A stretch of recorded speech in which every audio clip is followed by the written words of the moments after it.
嗨，大家好，我是 Kelly。好这次要为大家读的这本书《小猪害我打喷嚏》。小猪害我打喷嚏。我们看看发生了什么事了哈。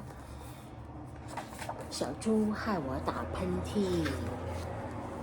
小象，今天想干点什么啊？我想什么啊？怎么啦？阿姨，阿拉丁，阿里巴巴，阿丘，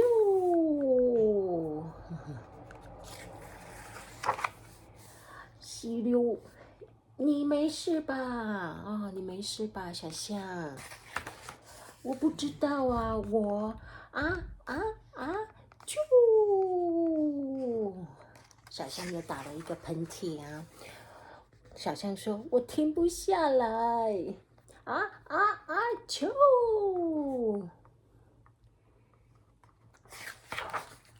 停不下来打喷嚏啊！哦不，哦不，不会是，不会是，不会是我得了小猪过敏症吧？小象说：“会不会是我得了小猪过敏症啊？”啾！小猪说：“你打喷嚏就不能轻点儿吗？对不起哦。可是如果我有小猪过敏症，我就再也不能靠近你了。”小象说：“他就再也不能靠近小猪了。”真的是这样吗？我们就做不成朋友了，我们就要永远说拜拜了。可是小象，别，什么都别说。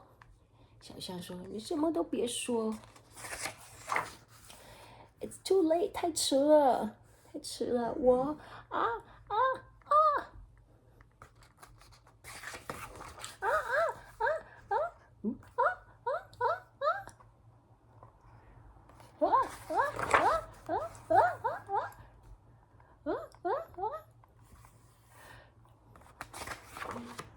啾！拜拜，小象。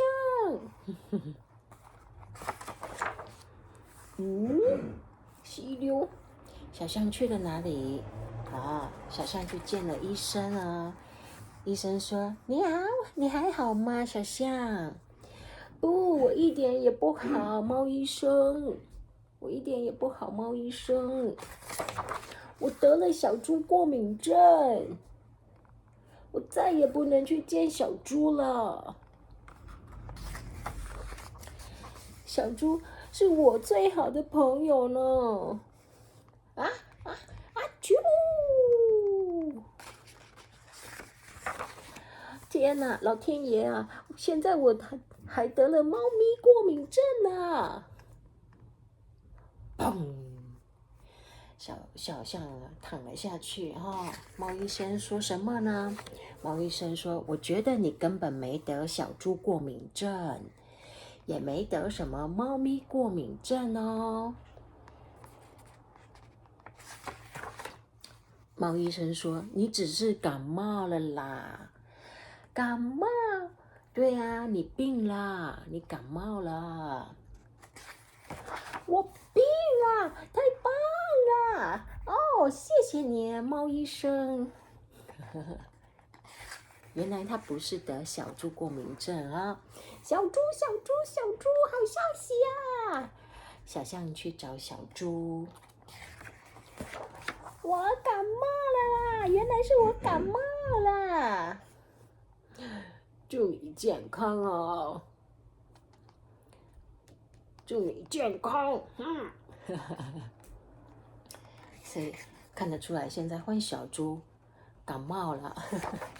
OK， 故事结束。这是非常蛮普遍的，在美国的这一本书《小猪跟小象》系列的这个书作者是 Mo Williams，非常非常有名的、非常普遍的一本这个系列的书。谢谢你们的欣赏哦。